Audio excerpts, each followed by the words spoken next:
Smell good, family. What's going on? So listen, no intro today because I want to have a real talk, a real conversation with you guys, all right, about fragrances. And you clicked on this video for a reason, and I hope you stick around to gather some of this information, and hopefully this could actually be beneficial for you down the line.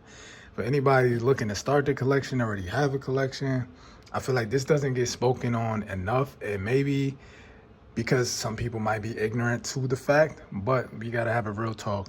And basically, I want to talk about you should optimally never really put fragrances on skin.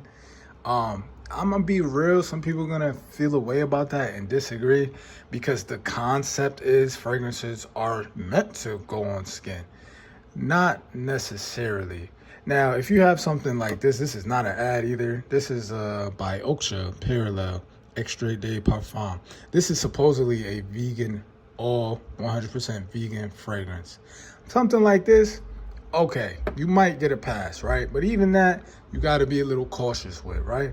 However, that will likely be better than everything else. And why do I say that?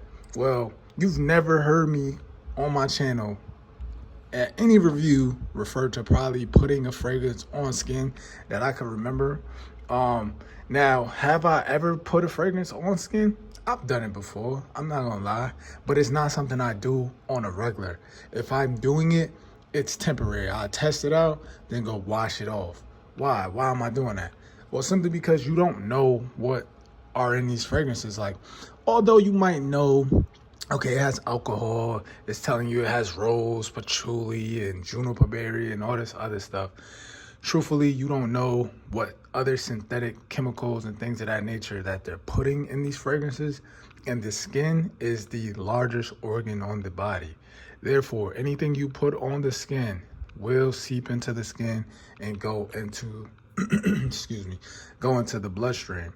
And then guess what happens? Over time, you can accumulate endocrine disruptors, maybe potentially getting cancer, maybe potentially, I see a lot of people spray their neck area, which is terrible because your thyroid is there.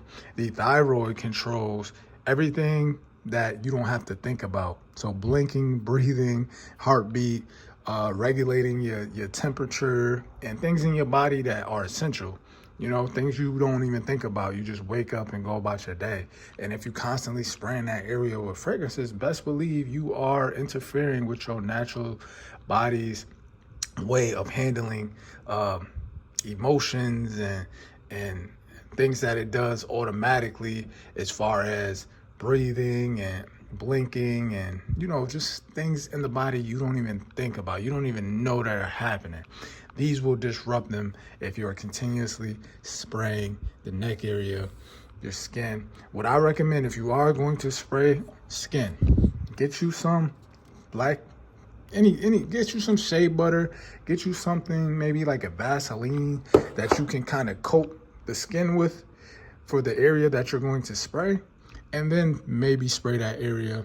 That will help clog the pores some, so that these fragrances aren't necessarily seeping into the skin as much as they probably would if you just apply them off rip, with some lotion or something that's a little thinner.